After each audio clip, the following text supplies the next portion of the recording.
All right, number 25.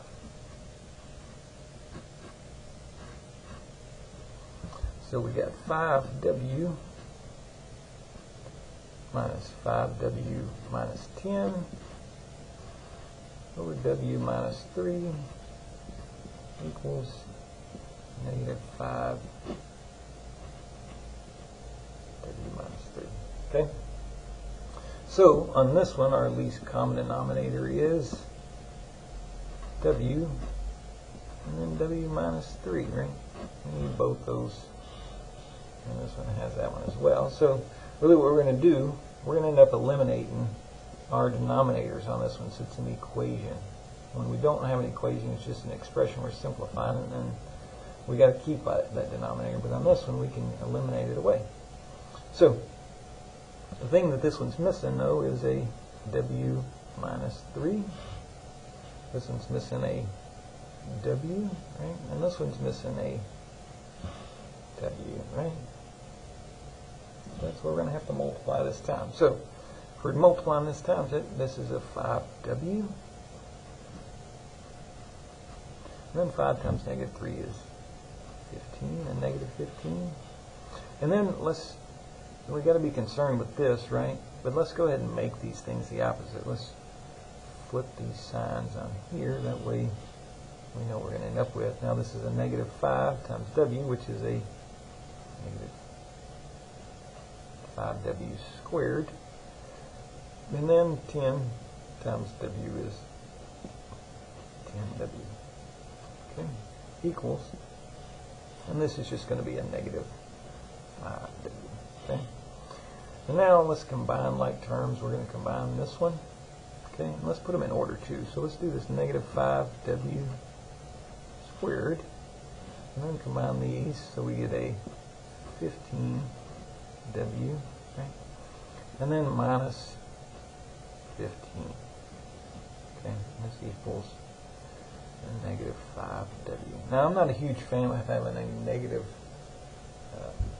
coefficient in front of that lead term, so I'm going to move everything over to this right side. So I'm going to be adding a 5W squared, and be subtracting 15W, okay, and then adding 15, okay, and that's all going on this side. Okay. So we get a 5W squared, and then we combine this one with this one, so we get a negative 20W, and then plus 15. Right? And we said we're moving it to the right side, so that 0, the left side has 0 on it. Okay. All right. So then we can divide everything by 5, right? Divide it all by 5. So we get 0 here equals W squared minus 4W plus 3. Okay? All right, so if we multiply a negative 3 and a negative 1, we're going to get that, and if we add those, we get a negative 4. So this is just going to split into W minus 3 and W minus 1, right? That equals 0. Okay. So from here we get W minus 3 equals 0, and W minus 1 equals 0. And so once we add 3 to both sides, we find out that W equals 3 here, and W equals 1 here. Okay. Now one thing we didn't do before we started this problem that I probably should have talked about, and some people like to do it before, you just kind of have to figure out where your brain is and what you're thinking about. But on all these problems we have restrictions, okay? And especially when we have fractions. We can't have something in our denominator equals 0, right? Because something like this, right, equals undefined. So if we get a 0 out of here, that's wrong. So On this one, if we were thinking about what W could be for this to be 0, we'd say that W, when W is 3, it'd be 3 minus 3, and that equals 0 on bottom. We also can't have W equals 0 because that would just replace it there. So the two restrictions, W cannot equal 0 or 3, right? So because of that, it disqualifies the answer that we had here. So that's wrong. So our only answer is W equals 1. Okay? 26.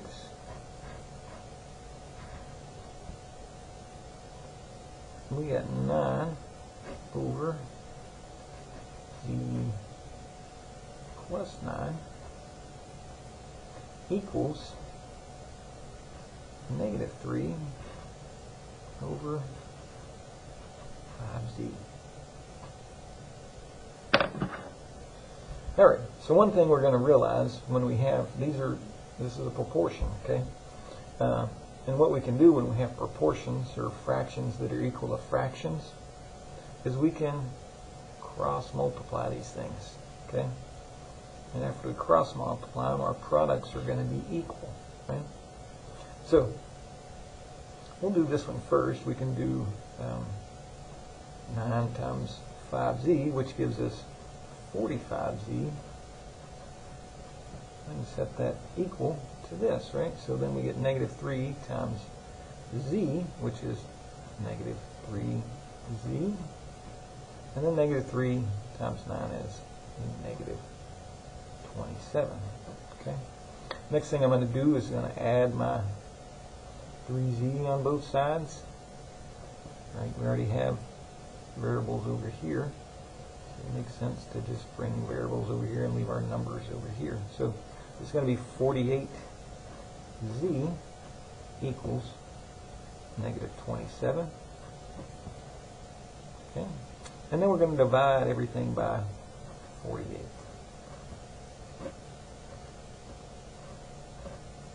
Okay. And so Z equals this, negative 27 over 48. And you think about what you can reduce this by, and you'll realize, hey, I can probably reduce this, everything by 3, right? Divide these by 3. So if I divide them both by 3, I'm going to get a negative 9 on top and a 16 on bottom. So this is negative 9 over 16, and that's going to be solution set, right?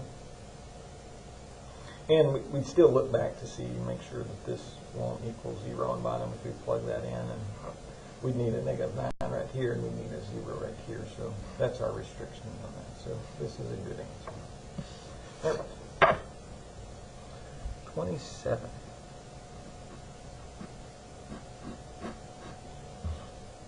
This one says solve for U, right? On your homework, this is one of those ones where it was without substitution, solve this type thing, but this is going to be this, right? So to solve this thing, right, we're going to have to clear out our denominator first, right? And we know if we multiply this one times a t plus u expression, right, these would eliminate. Okay?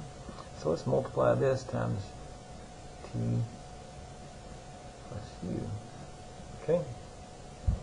And we can also, when we do this, we can actually distribute this in there.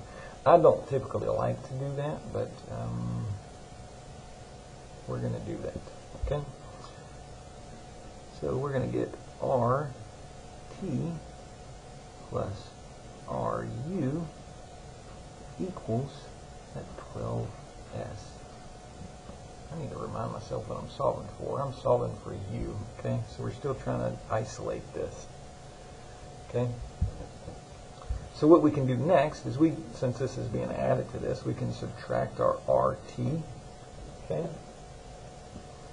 subtract our RT here.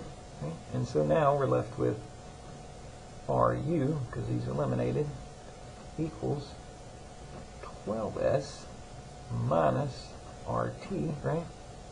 The only thing left, we're getting multiplied. We're multiplying R times U, which we can do the opposite to get rid of it and divide that R away.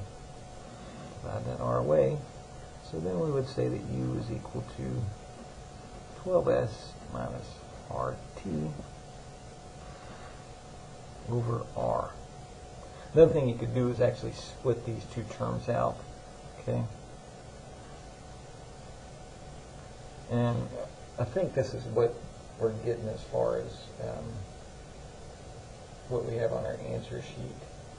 So I wouldn't tell you to do this normally, but just know this, that this could be 12S over R minus RT over R. So you can just split those out. But when you do this, you'd probably have to take another step, right? And this would equal 12S over R minus, and then our R's would cancel away, right?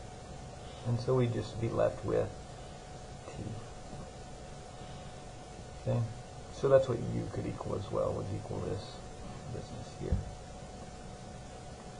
Alright, 28.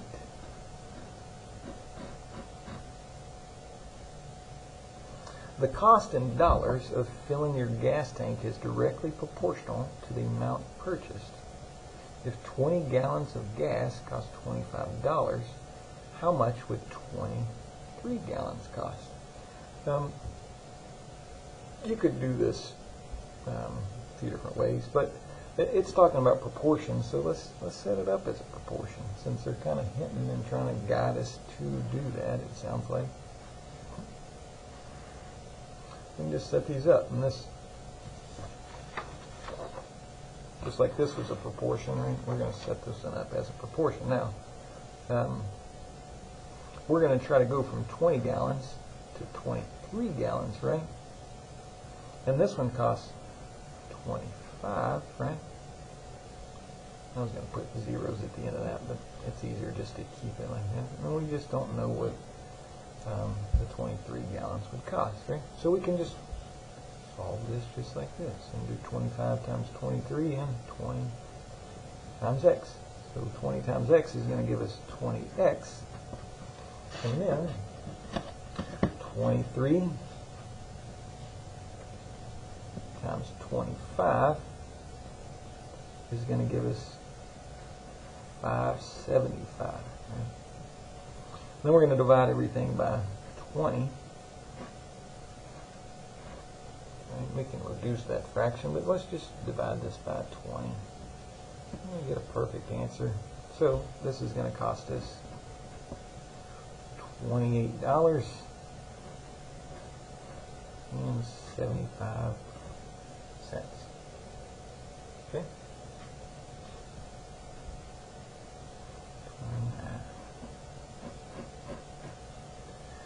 Alright, this one says the resistance of a wire varies directly as its length and inversely as its cross-sectional area. A wire of length 40 centimeters and a cross-sectional area 0.1 centimeters squared has a resistance of 1 ohm. Find the resistance of 30 centimeters of the same type of wire. Okay, so this formula, so it says the resistance, so let's use R as resistance, is equal to, it says varies directly as its length. So when it says varies directly, that means it's going to go in our numerator. So let's write an L. And inversely as its cross-sectional area. Okay, so let's just do area. Okay. Now, the one thing we need in our problem is a K. This is a variation. Anytime they're talking about varies, that's what they're talking about. That's hinting that you're doing a variation problem, and it's going to need a constant in there. Okay. Okay, we always put that in our numerator or next to all our other letters in there, but now we're going to solve for this. Now, first it said a wire the length of 40 centimeters, so we're going to replace that 40 for our L. We're going to have our K here. And then it says has a cross-sectional area of 0.1 centimeters, okay, which is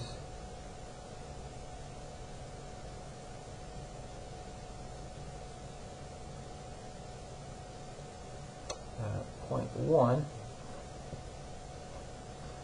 I'm kind of curious that we're typically area, and this is kind of hinting the fact that we're going to be squaring something. So you might see me get one wrong if this doesn't work out how this kind of looks first. We might have to be squaring this, which we just move our decimal, but this is equal to 1. Okay, so let's solve for this. So to get rid of this 0.1 on the bottom, or actually what we can do is just get rid of these two things together by multiplying times the reciprocal, which is 40 on the bottom and our 0.1 on top, right? So that's what we're going to multiply this time. So 0.1 on top, 40 on the bottom. So our k is equal to 0.1 over 40. Right? Let's see what that 0.1 divided by 40 equals that. We can just say that. That isn't too bad. That's just 0.0025. I can plug that into the equation. Okay. So now we're looking for our, it says find the resistance, so we're finding our R when our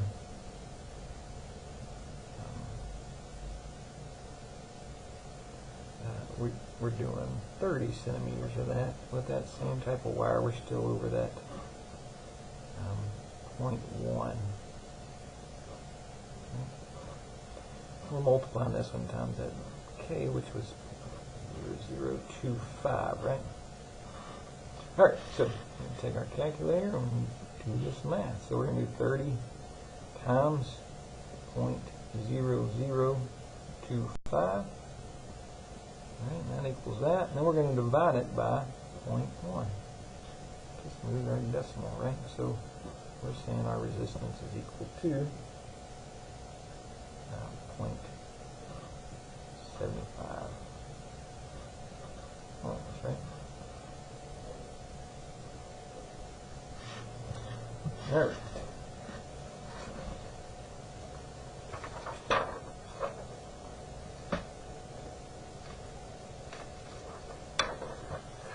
Now, right?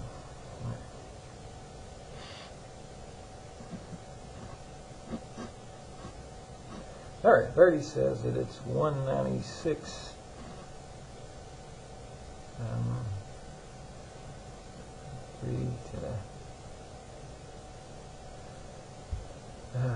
to the 3 over 2 power, right? So another way we can write this 2 is kind of our index, it's our root power. So what we can do is we can put this in a square root. Remember, our understood number here is at 2. Right? So that's why we have it like that. And then this is raised to the 3rd power. So this is the same as this. This is just written 2 different ways. But what we're going to do first is try to take that square root of 196, and that square root of 196 is 14. So that simplifies into 14, and now we're still raising it to the 3rd power. So we'll do 14 times 14 times 14, and that equals 2744, and that's all the way simplified. Okay. 31. This is 8 to the 2/3 power. Okay, which means that we're taking the cube root, right? That's our index of 8, and then we're squaring it. Now the cube root of 8, right? I can't do it on this calculator, but I know it is going to be 2. Right? And then we're just raising that to the second power, so 2 to the second power is 4. Okay, that one wasn't too bad at all. 32. This one is negative 4 to the 3 over 2 power. Okay. Now, what this means, since they didn't group this in together, right, so this negative is just going to hang out on the outside and just wait for us to make this a negative, right? But this is going to be the square root of 4, right? And then we're going to raise it to the third power, right? So the square root of 4 is 2. We're raising that to the third power. And so 2 to the third power is 8. And so then we apply our negative to it, so it's a negative 8. Okay.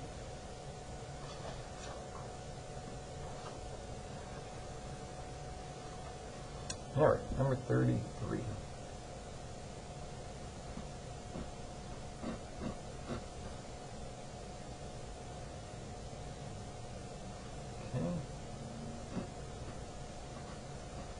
Negative 49, and then 5 over 2.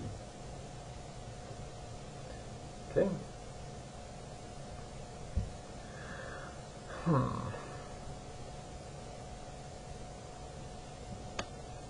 Well, this one looks like this, right? I'm going to take the square root of negative 49, right? And then raise it to the 5th power. Now, I don't think that any of these professors are going to make you do this, but just to refresh you, this is a understood 2 right here. And so when we have an even root and we have a negative number, these are the 2 qualifiers that tells you that you're going to get a answer that can be described as not a real number. Okay.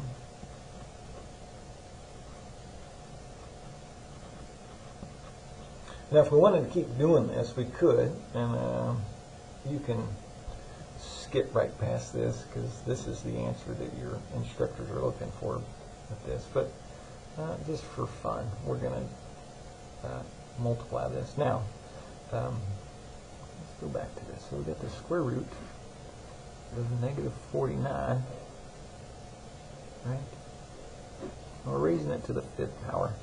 Now, to get rid of this negative, we all know that I is equal to the square root of negative 1, which means we can take out our negative by moving out an I, right? So this really looks like I to the square root of 49 to the raised to the 5th power, right? All right, so the square root of 49 is 7, so this is going to be 7i to the 5th power now, right? Now, you can watch videos if you want to about doing the imaginary numbers, and they're pretty fun. But what happens with these is we know that, I kind of have to explain this to you a little bit, but an I times an I, right, is going to equal an I squared, right? And so anytime we're multiplying our square root of negative 1 times the square root of negative 1, we typically end up with, and I know this is kind of the debate that happens, negative 1 times negative 1 gives you a positive 1, but in this case, the I squared actually equals negative 1, right? And so, really, we got 4 of these. In fact, we could say that we have an I squared times an I squared, right, times another I. Well, really, we just said that this is, an I squared is negative 1, so this is negative 1 times negative 1 times an I. Well, negative 1 times negative 1 is just a 1, so this is 1 times I, so we're back up at I at this one, right? So that takes care of our I. The only thing we really need to do is do 7 to the 5th power. So this would be 7 times 7 times 7 times 7 times 7, which is 16,807 I. So if you really wanted to solve that, but I wouldn't do that for your final. Just put not a real number.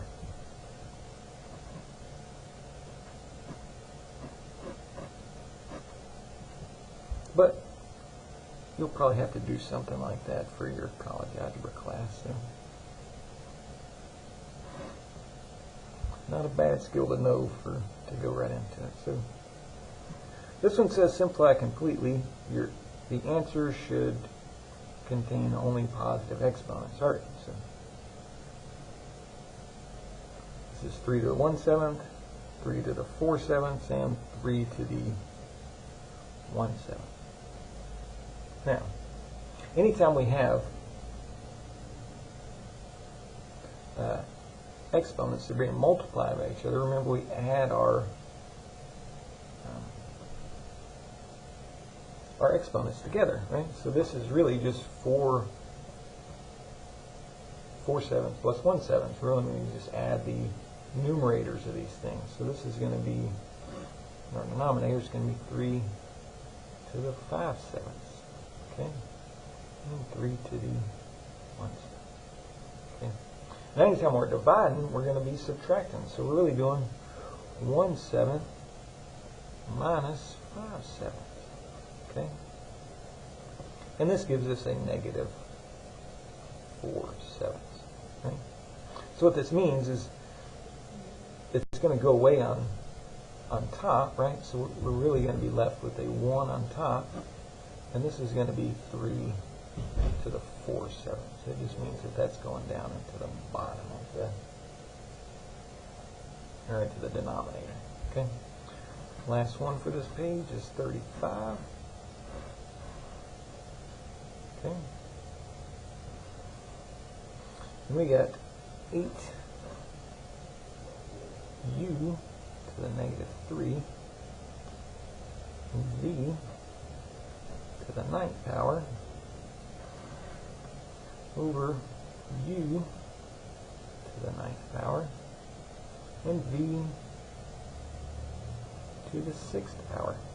Okay, and this is all to the negative 2 power. All right.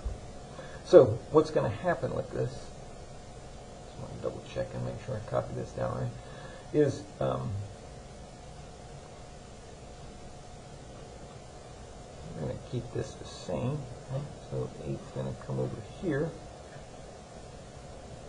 And then what we're going to do with our variables is move them first. Okay, so what happens with this is this comes down and joins this. This is really, and we talked about this, this is negative 3. And we're subtracting our thing, so it's negative 3 minus 9, which gives us a negative 12, right? So this is going to be u to the 12th power on bottom.